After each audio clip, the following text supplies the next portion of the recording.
अब देखिए question number 33। इसमें कहा गया है जब x plus y is equal to -4 हो तो x की पावर 3 प्लस वाई की पावर 3 -12xy प्लस 64 का मान ज्ञात कीजिए।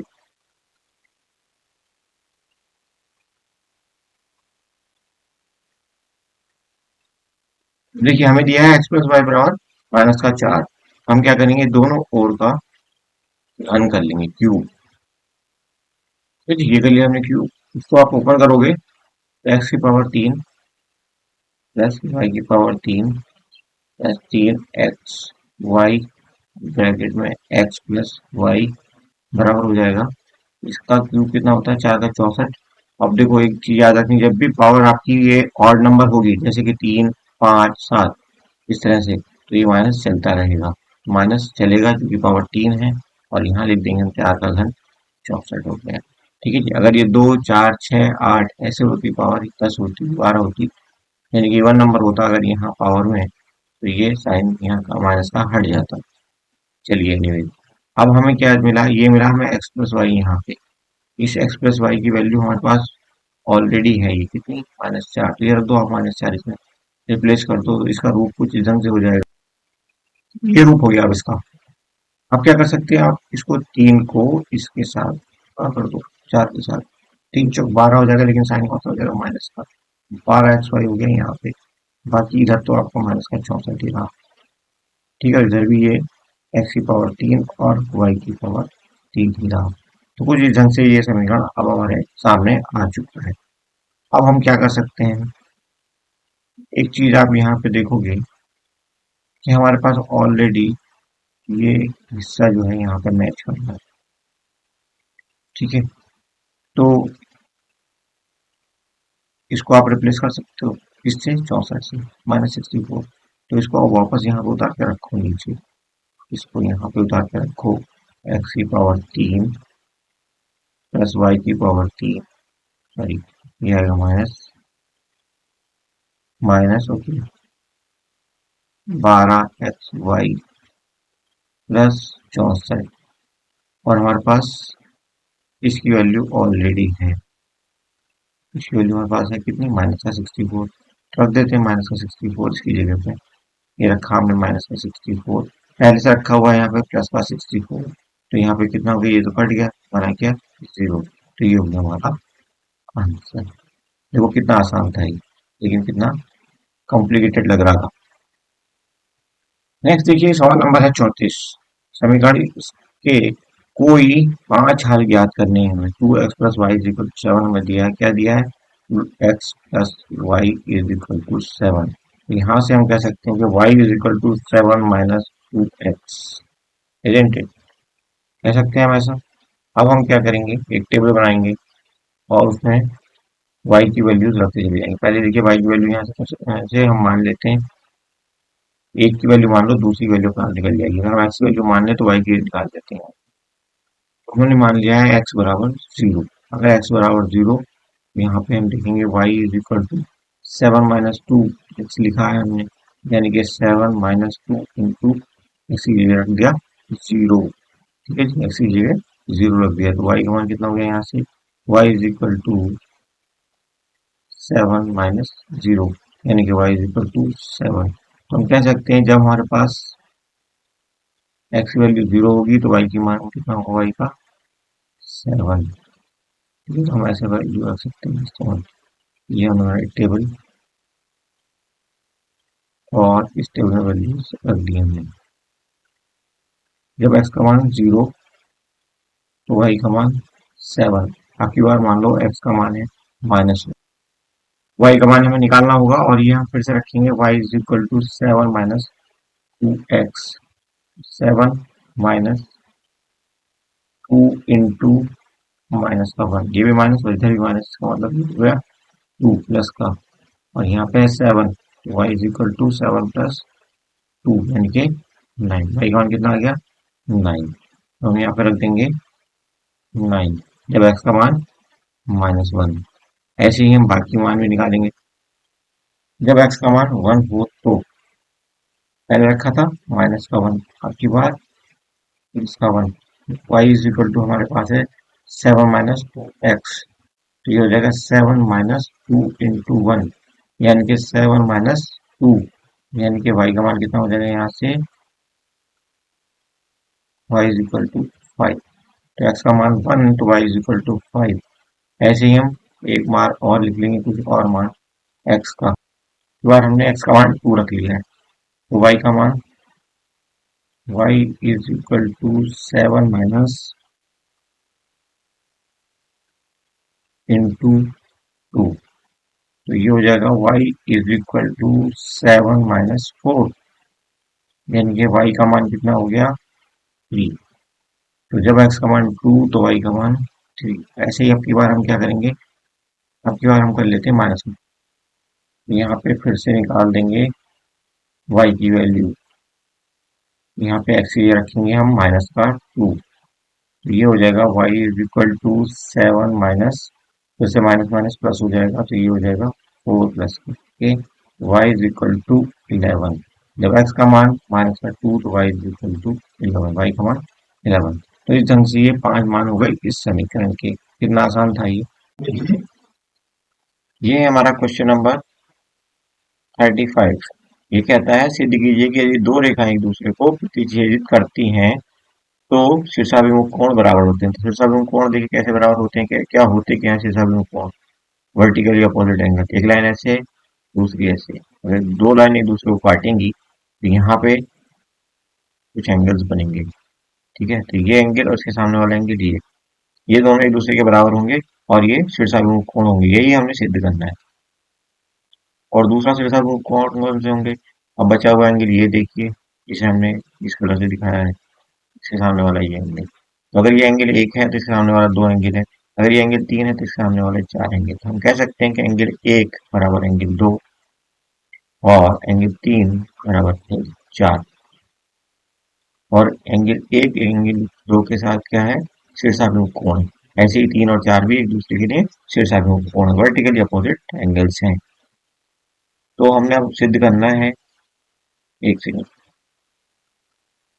सिद्ध करना है कि अपोजिट एंगल जो हैं एक दूसरे के, जो शीर्षाभिमुख कोण हैं वो एक दूसरे के बराबर होते हैं। तो हम क्या करेंगे, दो लाइन खींच लेते हैं। ओके, सपोज हमने ये एक लाइन खींची, ये आपकी लाइन है ए बी, ए बी, और ऐसे ही हमने एक और लाइन खींच ली सी डी। दोनों लाइंस क्या करेंगे, एक दूसरे को काट रही हैं। कहाँ पे, इस पॉइंट पे, पॉइंट ओ पे दोनों लाइन एक दूसरे को काट रही हैं। तो यहाँ पे एक एंगल बना, एक एंगल यहाँ पे भी बना, तो उसके बाद ये भी एक एंगल बना और ये भी एक एंगल बना। इधर से 4 एंगल बने। हमें सिद्ध करना है कि अपोजिट एंगल जो वर्टिकली अपोजिट एंगल, जैसे ए ओ सी और बी ओ डी एक दूसरे के बराबर है। ए ओ सी ये वाला एंगल और बी ओ डी ये वाला एंगल एक दूसरे के बराबर होंगे।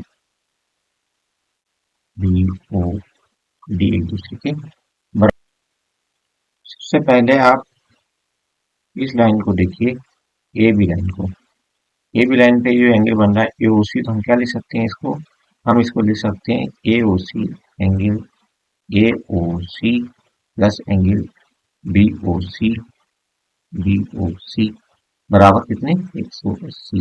ऐसा हमने क्यों कहा, तो हमें पता है कि सीधी रेखा पे एक पॉइंट पे एक कोण बनने वाले एंगल का मान, चाहे जितने एंगल बन जाए, जैसे आप यहाँ पे एक लाइन ले लो फॉर एग्जाम्पल, ये हमने एक लाइन ले ली, इस लाइन पे ये पॉइंट ले लिया, तो इस पॉइंट पे चाहे जितने एंगल बन जाए, ठीक है, इन सबका योग कितना होने वाला, 3 एंगल जैसे यहाँ पर, इन तीनों का योग कितना होगा, 180, क्योंकि ये सब इसी पॉइंट पे, ये सबको एक लाइन थी ए बी और यहाँ पे ओ पर कुछ एंगल्स बने, तो ये 3 एंगल बने, एक एंगल, दूसरा एंगल और ये तीसरा एंगल। इन तीनों का योग कितना होगा, angle 1 plus angle 2 plus angle 3, इनका योग होने वाला है कितना, 180 डिग्री। ठीक है जी। तो हमारे यहाँ दो बने एंगल, देखो यहाँ पे एक एंगल ये बना आपका और एक एंगल ये बना, तो इनका मान भी 180 होगा, 4 बनते तब भी 180 होता। क्लियर। तो हम कह सकते हैं समीकरण नंबर एक ही हमारी हो गई। ठीक है जी। अब उसके बाद हम देखते हैं दूसरी लाइन को। दूसरी लाइन जो हमारी यहाँ पे ये सी डी इस ए बी को काट रही है, तो यहाँ पे भी एंगल बन रहा है, एक एंगल ये बना और एक ये बना। तो इन दोनों का मान तो 180 होना चाहिए, तो हम कह सकते हैं POD, angle A O D plus angle VOD, VOD बराबर 180, क्योंकि ये भी एक पॉइंट पे रेखा के एक ही ओर बनने वाले एंगल्स हैं। अब आप इस ग्रीन रेखा को देखिए, इस पे भी तो पॉइंट ओ है ना, इस पे भी तो पॉइंट ओ है ही। तो यहाँ पे जो एंगल बन रहा है, एक एंगल ये और दूसरा ये, इन दोनों का मान भी तो 180 ही होगा, तो हम कह सकते हैं angle BOC, angle BOC plus angle BOD, BOD बराबर 180। ये हो गई आपकी समीकरण नंबर 3। क्लियर।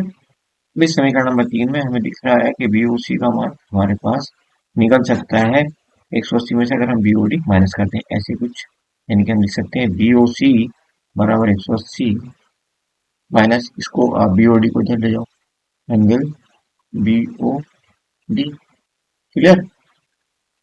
अब अगर हम इस बीओसी एंगल का मान इस समीकरण नंबर 1 में रख दें, तो यहाँ पे बीओसी है इसलिए रख देते हैं, रख सकते हैं ना ऐसे, तो रख देते हैं। तो हमारे पास समीकरण नंबर 1 है angle AOC plus angle BOC बराबर 180।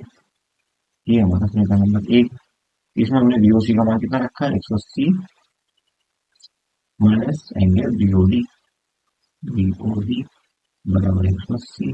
उससे पहले क्या लिखा हुआ है, ये एंगल एओसी। ठीक है जी, ये ऐसे कैसे ही रहा, ऐसे रखा है यहाँ पे हमने, इसको हमने रिप्लेस कर दिया है, और ये भी आपका ऐसे ऐसे ही रखा है, कुछ भी चेंज हमने नहीं किया, दाएं तरफ कुछ भी चेंज नहीं किया, सिर्फ हमने चेंज किया बीओसी की वैल्यू को।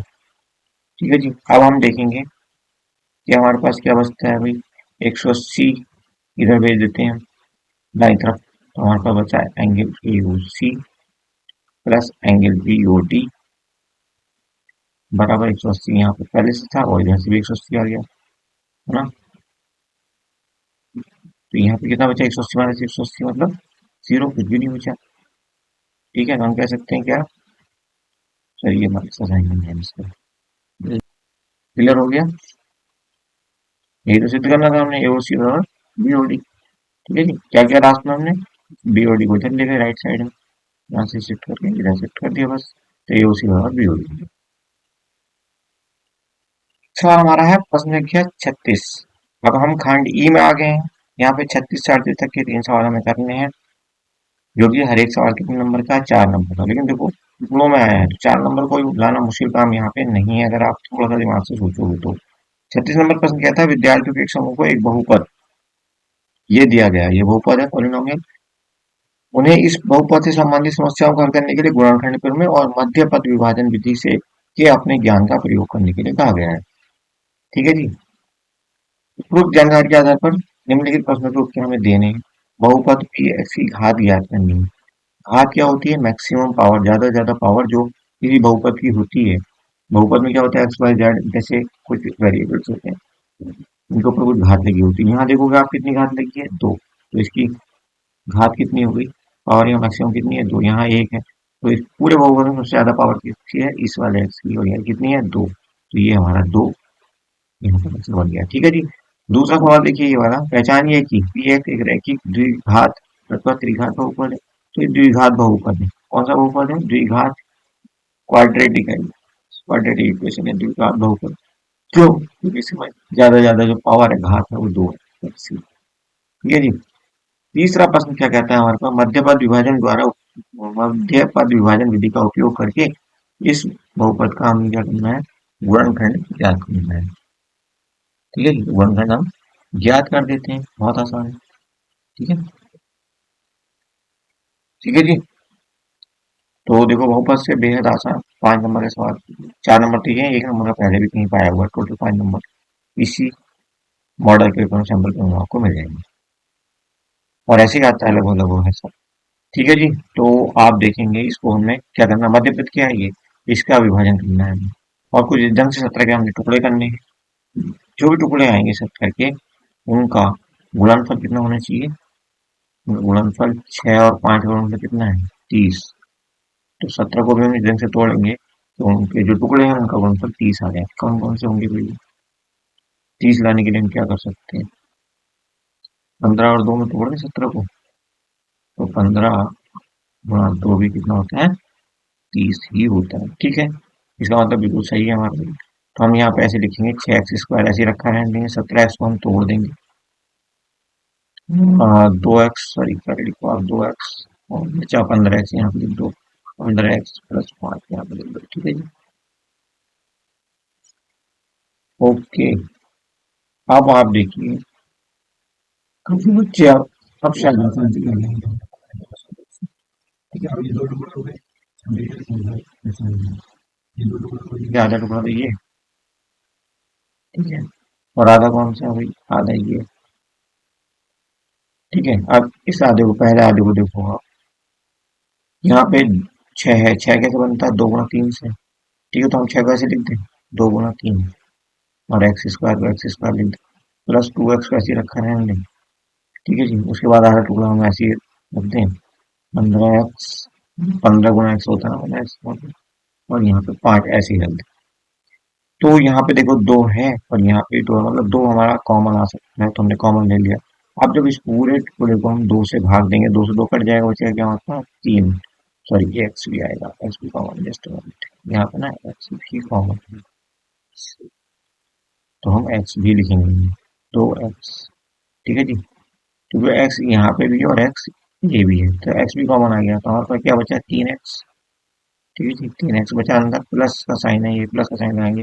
आपके पास इस 2x को भी हम 2x से भाग देंगे, एक आ जाएगा हमारे पास।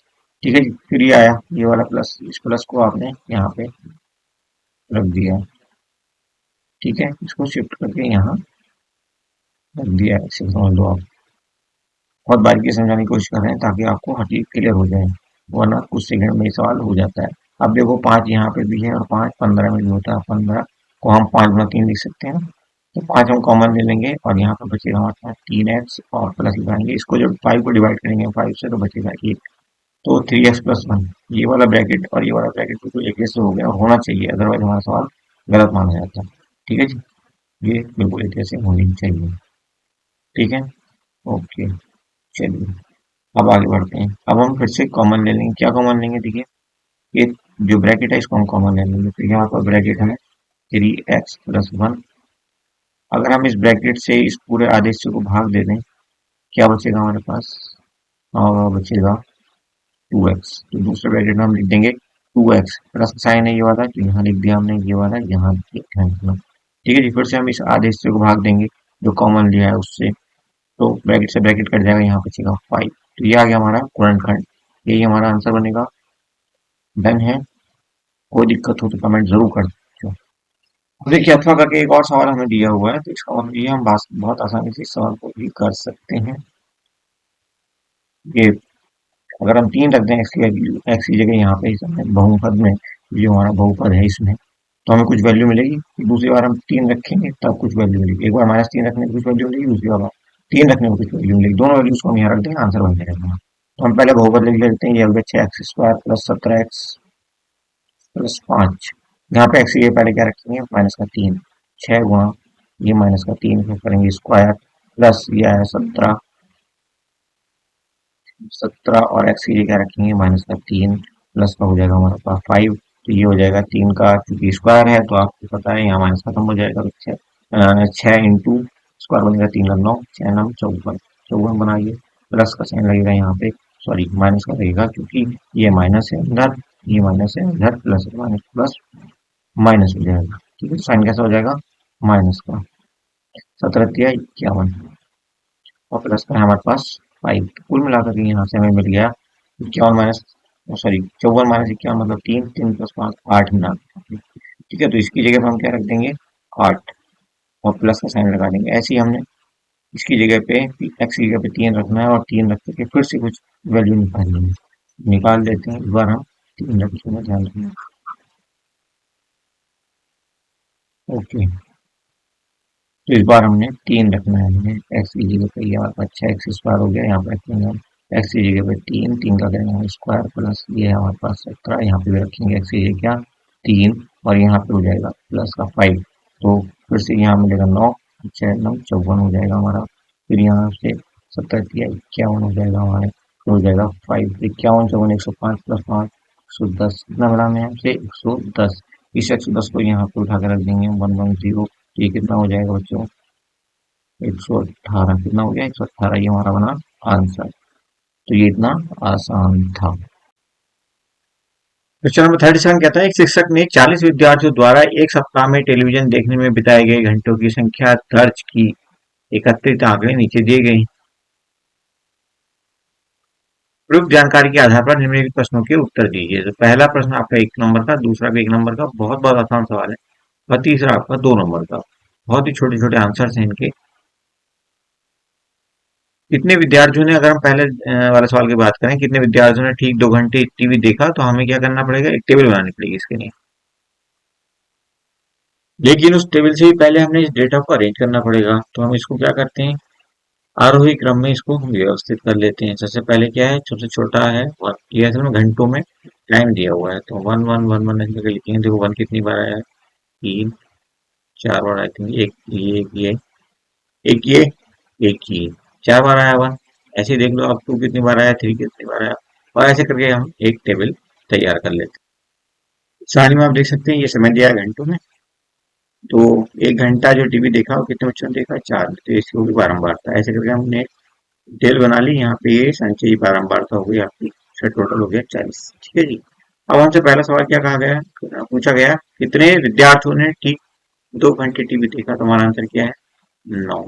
उसके बाद कितने विद्यार्थियों ने ठीक 4 घंटे टीवी देखा, 4 घंटे देखने वाले कितने थे, 7। ठीक है, यहाँ से आप उठा करके आंसर दे सकते हो आराम से। 2 घंटे वाला आंसर 9, 4 घंटे वाला ये रहा 7। उपयुक्त आंकड़ों से एक बारंबार सारणी बनाई, ये बारंबार सारणी हुई आपकी। ठीक है, ओके। नीचे हमारा एक अथवा करके सवाल दिया, कितने विद्यार्थियों ने अधिकतम 4 घंटे टीवी देखा, तो यहाँ तक के जितने विद्यार्थी हैं अधिकतम इन्होंने 4 घंटे टीवी देखा ये। ठीक है, 9 4 13, 13 4 13 8 21 और 7 28, 28 बच्चे ऐसे हैं जिन्होंने अधिकतम 4 घंटे टीवी देखा। ठीक है, तो आपका आंसर कितना है 28। ये बहुत ही आसान अंतिम प्रश्न है ये से, लेकिन बेहद आसान प्रश्न है, और यहाँ पे त्रिक रेखाओं पर आधारित ये प्रश्न है। हमने पहले भी आपको सिखाया है, इसकी सारी ट्रिक वगैरह इस वीडियो में काफी कुछ बताया है।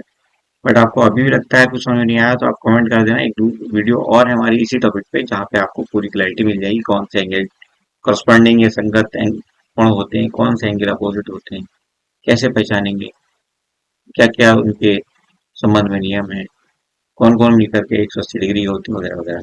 अब देखिए 38 नंबर क्या था, सुश्री जिज्ञासा छात्रों को समांतर रेखाओं और तिर्यक रेखाओं के बारे में पढ़ा रही थी। उन्होंने चाम पट पर निम्नलिखित आकृति बना दी। यहाँ पे क्या है, एक रेखा है जो कि समानांतर की रेखा के बी के ऊपर, तो ये एक रेखा है जो कि समानांतर है बी रेखा के। ठीक है, ऐसे लिखते हैं इसको। उसके बाद हमें बताना है, पहला सवाल कहता है यदि एंगल 1 75 डिग्री का है, तो एंगल 5 का मान क्या होगा। एंगल 1 कितने का बच्चे, 75 डिग्री। तो एंगल 3 कितने का होगा, ये तो आपका पता है कैसा कोण है, ये शीर्षाभिमुख कोण है, तो ये भी 75 का हो गया ना तीसरा। अब अगर तीसरा 75 का हो गया, तो आप ये देखो 5 और इसके कैसा है, एकांतर कोण है। एकांतर कोण तो बराबर होंगे ना। तीसरा अगर 75 का है, तो पांचवा कितने का होगा, 75 डिग्री का होगा। कोई शक नहीं होना चाहिए इसमें। उसके बाद देखिए तीसरा कोण अगर 75 का है, तो 7 का मान होगा। तीसरा अगर 75 का है, तो 7 का मान कितना होगा। तो तीसरा और सातवां जो कोण है आपका, वो आपस में कैसे कोण है, संगत कोण है। और संगत कोण आपको पता है कैसे होते हैं, बराबर होते हैं।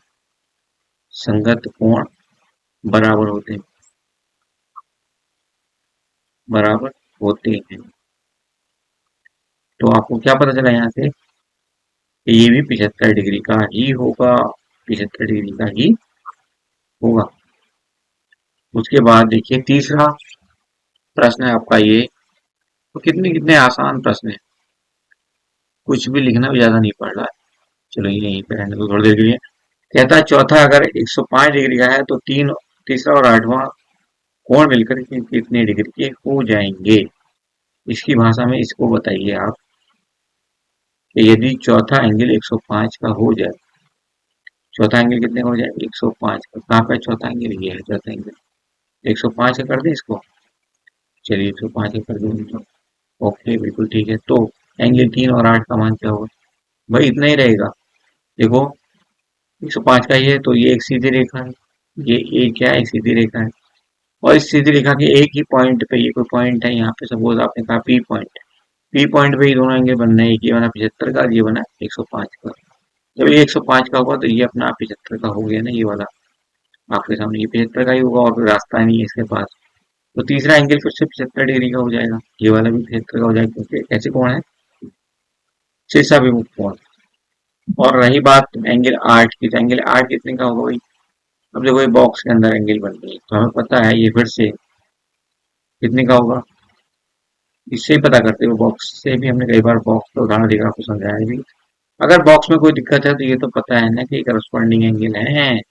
तो तीसरा अगर 105 का है तो आठवां भी 105 का होगा। Angle 3 plus angle 8 105 plus 105 degree मतलब कुल मिलाकर 210 डिग्री के हो जाएंगे दोनों ये। ठीक है जी, आंसर हो गया आपका। अब देखिए अथवा करके एक और प्रश्न दिया आपके सामने, और यहाँ पे एंगल 5, 6, 7 और 8 का मान पूछा है। तो कुछ भी मुश्किल नहीं है, आई थिंक इससे आसान सवाल तो है ही नहीं, जब 4 का सवाल दे दिया तो 4 का नहीं होगा तो अक्सर 6 का होगा, इससे ज्यादा कुछ नहीं है। ठीक है, ये देखिए एक ही पॉइंट है, ये पॉइंट है आपका सपोज पी, इस पे दो लाइन मिली, ठीक है। यहाँ कुछ एंगल बने, चाहे जितने एंगल बना लो इस पॉइंट बी पे, इस पॉइंट बी पे चाहे जितने एंगल बना लो, 3 बना लो, 5 बना लो, 7 बना लो या 10, इन सब का योग कितना होने वाला है 360 डिग्री, 360 डिग्री। तो यहाँ पे एक ही एंगल पे ये चारों, एक ही पॉइंट पे ये चारों नहीं बने हैं, पांचवा भी वही है, छठा भी नहीं है, सातवां भी नहीं है और आठवां भी यही इसी पॉइंट पे बना हुआ है। तो इनका योगदान कितना होना चाहिए 360 होना चाहिए। तो आंसर क्या है हमारा 360 डिग्री। ठीक है, इसका आधे वाले प्रश्न का ये आंसर हुआ। तो हमने ये सभी प्रश्नों के आपको डिटेल सॉल्यूशन विद ट्रिक्स बताए हैं। होपफुली आपने अगर ये पूरा कर लिया पेपर, तो इस पेपर में तो आपके अच्छे नंबर आएंगे ही आएंगे, साथ ही साथ आपका बेस इतना मजबूत हो जाएगा कि आने वाले समय जो भी आप परीक्षा दोगे इसमें गणित आएगा, उसमें आप अच्छा स्कोर कर सकते हो और आपको बहुत कॉन्फिडेंस मिलेगा अगर आपने अच्छे सीखा तो। Okay, thank you for watching. Channel को सब्सक्राइब करना मत भूलना, हमें मोटिवेट करना आपका काम है, तो फिर हम आपको मोटिवेट करने का बीड़ा उठाएंगे। Thank you for watching, see you.